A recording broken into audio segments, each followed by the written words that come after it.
Hi everyone, how you doing? I was on YouTube. I actually watch more YouTube than I do television because it's very interesting. And something that popped up a few times, and I'm actually going to do myself today. I've watched a few people tell their heart attack story. So today I'm going to tell my heart attack story. And there I go with the hands again. Please excuse me. It's just a habit, as I say, as is scratching my nose. But anyway, my heart attack story started on January the 20th. Sorry, I said January the 10th because my dad died of a heart attack on January the 10th. He was only 46 years old. So from an early age, I was like 21 when he died. So from that sort of age onwards, I was always worried about having a heart attack. So I tried to keep myself fit and things like that. But come January the 20th, 2008 was the day I had a heart attack. I woke up at 8 o'clock in the morning. It was a Sunday and I just didn't feel well. I knew something was wrong as soon as I put my foot out of the bed. I sort of felt like I was going to be sick, like I was going to throw up, and it was like a funny sensation. And then all of a sudden it just transferred from being sick to having diarrhea. I was really upset stomach and as if I was going to have diarrhea. And then that feeling left and the sweat just started to come down, and it was just like a real weird sensation. And I was a first aider for 10, 12 years, and one of the things they said about when you have a heart attack, you have this feeling of impending doom. And I always wondered what the feeling of an impending doom was, except for maybe a bill coming through the door. That would be impending doom. But if you're actually having a heart attack, you realise what those two words mean, impending doom. It just crept over my body. It was like something. It was like the movie Alien. It was just like something was just getting into my body and taking over. And I felt scared. I went into the bathroom with big, large circular mirror in the bathroom. And I looked in the mirror and my face was grey. It was just, it wasn't pale, it wasn't white. It was stone grey. And that alone absolutely scared the life right out of me. So I shouted into the wife, I think I'm having a heart attack. And she had the flu at the time. She says, no, you've just got the flu. I said, no, I'm having a heart attack. I'm going to phone an ambulance. I had been worried anyway, because for the 2 months before that, I'd been having terrible jaw pain, which is one of the signs of a heart attack, and bad heartburn. But if you're having really bad jaw pain, see your doctor, because that was one of the main signs of a heart attack. I must actually do a blog or a video on jaw pain alone. But anyway, let's get back to the heart attack. I phoned the ambulance, and girl, brilliant. Those people are brilliant. So she was talking to me, says the ambulance is on the way, and so on. As she was talking to me, I felt my hands sort of tingling right up my arm, and not just my left arm. They say, your left arm, you get pain in your left arm. I didn't have, by the way, I didn't have any pain, no pain at all. And sort of like a tingle up my arm. I was sort of losing the feeling. And I was sort of losing the feeling from here as well. I'd got to the stage where I actually lost the feeling, and the mobile dropped out of my hand. So my wife obviously took the phone and she started talking to him. But as I sort of stood there, and it was like everything, it was just like you were dying and your body was leaving you. You were starting to lose all feeling. And it was like, I can only imagine it to the feeling it would be like if you were drowning, because it felt like that's what was happening. I was drowning. So the ambulance arrived and he did the ECG and confirmed that I was having a heart attack. This was about 8:15. So I was put in the back of an ambulance. We were babysitting my granddaughter at the time, so my wife couldn't go to the hospital with me. And as I was wheeled into the back of the ambulance and looked at my wife and my granddaughter at the door, I sort of thought that I wouldn't be returning because my dad died in the back of an ambulance. So I was scared. I was 53 years old and I thought I wasn't going to reach 54. Anyway, rushed to the ambulance to the hospital. As soon as I got there, boom, straight through the door. There was about 7 people there, and they sort of say, look, we have to give you this injection to bust the clot. There's a 1% chance it could kill you. Do we have your authority to do that? Well, I mean, you've got a 1% chance of dying and 89% chance of living. What are you going to do? Say no? So, yeah, they pushed the thing in and they bust the clot. There was a girl to the left of me and she says, what's the pain like in a level from 1 to 10? I didn't have any pain. So I just says 7. So she gave me morphine, and morphine felt great, and anyway, they sort of finished the operation, and it's funny enough, I was having a heart attack. They were busting the clot open. I was getting the morphine, and the only thing that sort of bothered me, and what was in the back of my mind, was, did I cut my toenails? You know, it's weird how the human mind works. But anyway, that was it. I was done, and they took me up to the ward. So from having a heart attack at 8 o'clock in the morning, I was in the ward at about 10 to 9. And I've read afterwards that that is the most important time that to get yourself done. You know, if you think you're having a heart attack, get yourself up to the hospital right away. Most of the scar damage on a heart is done after the first hour. So, you know, I mean, scar tissue, that will sort of decrease your life expectancy. So get there right away, you know.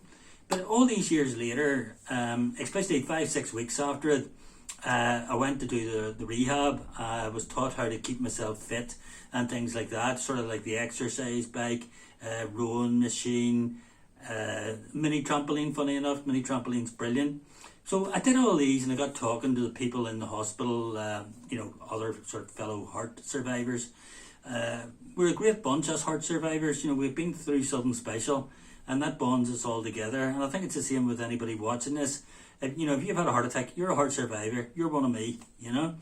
So anyway, I finished the rehab, and I sort of went for a walk with my daughter every night for about a mile, and I started to get really fit again. I felt great, but I was still scared. You know, I was sort of, you know, am I going to die younger because of this? And I sort of Googled all these things, you know, what's the life expectancy after a heart attack, life expectancy after a stent. And I've done videos on them if you want to check them out.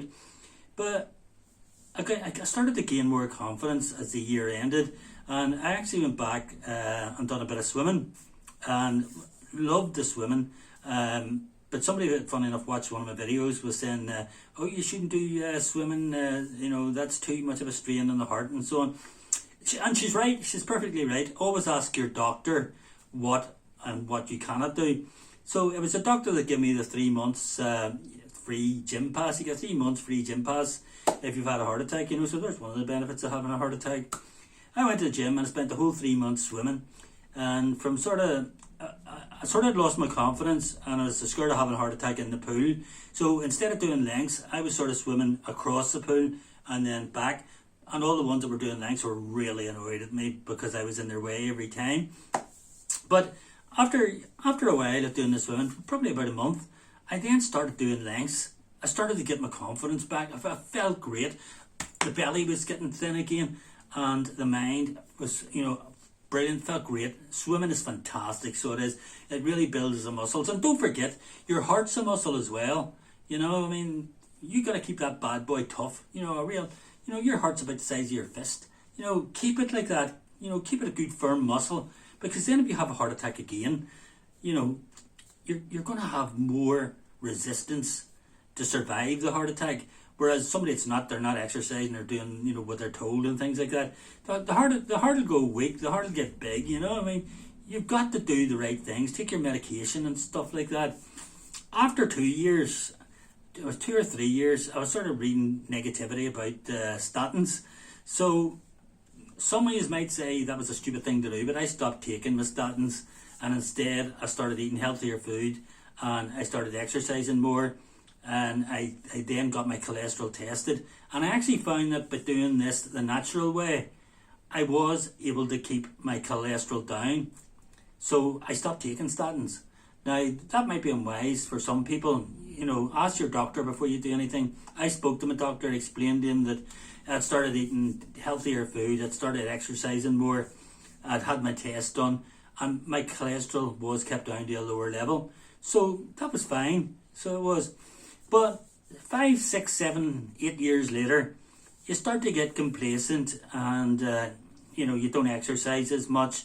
And as you can see by the belly, I put on a bit of weight again over the lockdown, which I have to lose. I mean, I reckon I have to lose about 2 stone, but I'm going to do it because the gyms are open again, and I'm going to do it slowly. I've got my own rowing machine in my living room, and the rowing machine is great, and it's one of the best exercises you can do.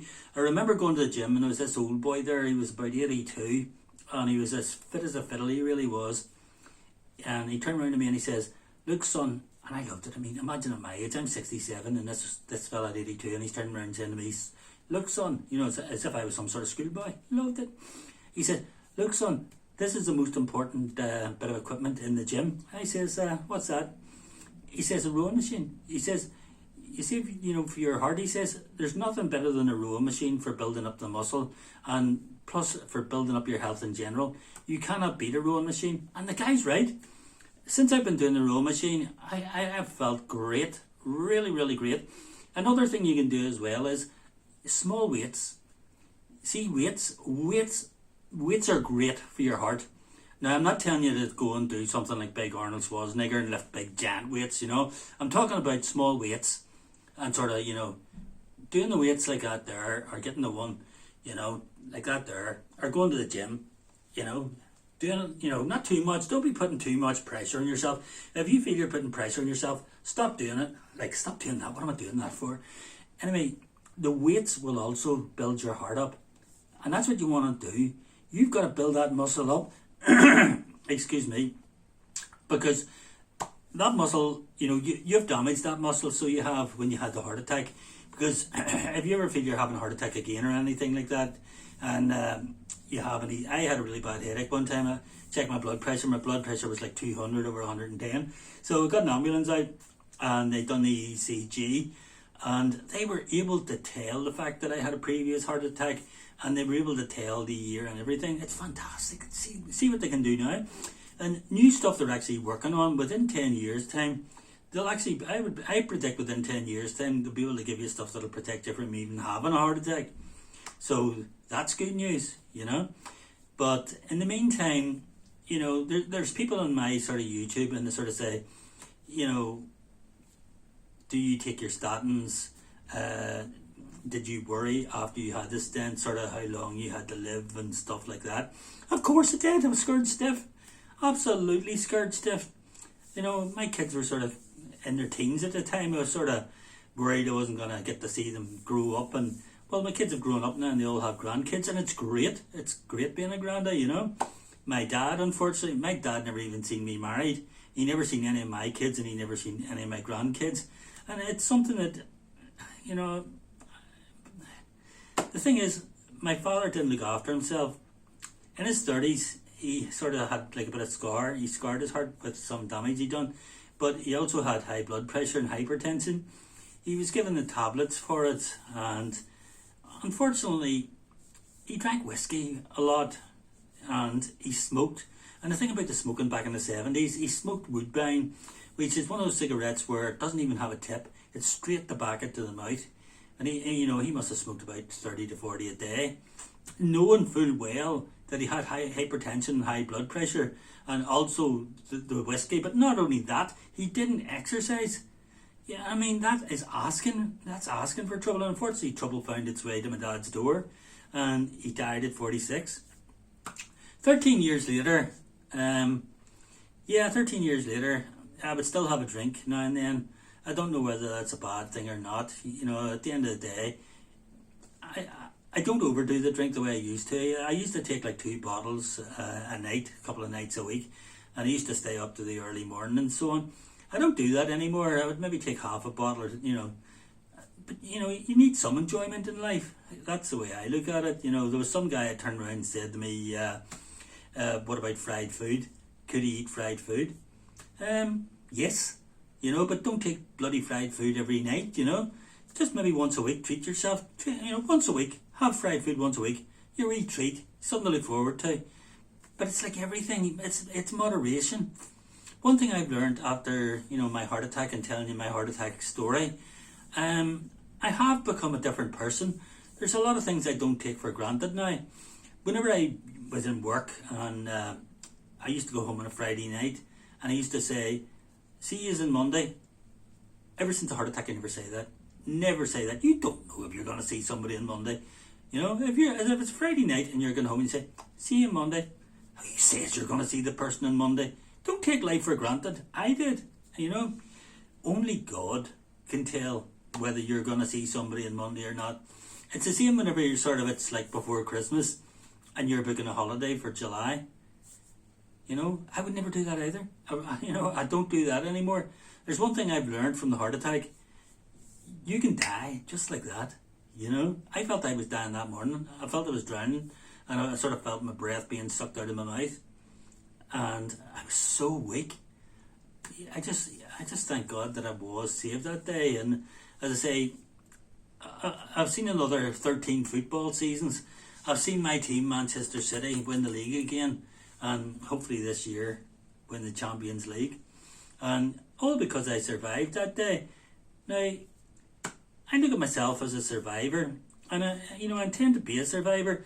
I first sort of thought about heart disease when a guy I knew, he was in his 40s, and he took a really bad, severe heart attack. I suppose I would have called mine a mild heart attack, but, it's still a heart attack. This guy took a really bad heart attack.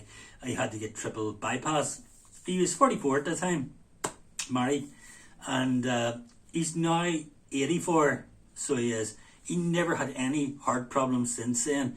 He separated from his wife. He remarried a younger woman, and he's in Spain, retired, and he goes to Spain every year. And that guy's 84. That guy has more confidence than I have. I'm still a bit apprehensive and a bit worried about going abroad. And, there's things I should be doing, because at the end of the day, I turned 67 there on the 9th of April. And, I'm always saying to myself, there's a favourite place I have in Spain, Salou, and I haven't been there in 13 years. And I would like to go back. And I'm tempted to go back whenever all this COVID clears, because who knows, I might not see it again. But you just gotta look after yourself. But you can't sort of live and be a recluse and just completely worry about your heart and take your medicine and worry about your. You've got to. You can do whatever you want. I'm not telling you what to do. But what I'm doing is, I would have my drink. I would have, maybe like a curry once a week or a fry. Treat yourself, but be healthy at the same time. Try and combine the two. The main thing is as well, though, is don't be a lazy bugger. Get up on your backside and exercise. Exercise is the important thing. You need to keep that bad boy and that muscle. That muscle, it's a muscle, You keep that muscle good and firm, and you look after it. You feel any signs that you're not well or anything like that there, bit of chest pain. I met a guy in the hospital who had chest pains for a week. He had bad chest pains for a week, and he had a heart attack. And he knew he had the chest pains, and he didn't even contact his doctor. The guy's lucky he's alive. If you have any twinges or anything like that, if you have bad jaw pain for a couple of weeks or anything like that there, or anything that just doesn't seem right, go to the hospital, get it checked out, get an ECG, get a treadmill test, but get it done. Don't fart about. Go and see the hospital, and don't worry if you're wasting their time. What's the end result? You waste the hospital's time, or you go down in a box. I know which one I'm picking. I'll waste the hospital's time. Anyway, my friends, I think I've bored you enough. I'm coming into 20 minutes now. God, I could talk for Britain. But if you have a YouTube channel, please subscribe to my channel and hit the wee bell there so you can get my next notifications. And do leave some comments. It's good I'm getting a few comments now, because I haven't really had much, because we can all share from our own experiences. I want to know about your heart attack experience. How did you have a heart attack? How did you survive it? Tell me about it. I want to know. What are you doing now? Are you scared? Are you do you still worry about it? Just leave me a wee line in the comments. If you are a heart survivor, good for you. You're one of us. We are an elite club. We are survivors, every single one of us. All you guys watching out there, fair play to you. Thumbs up, survivor. You take care, my friends, and I'll talk to you in a couple of nights' time. Thank you. Take care.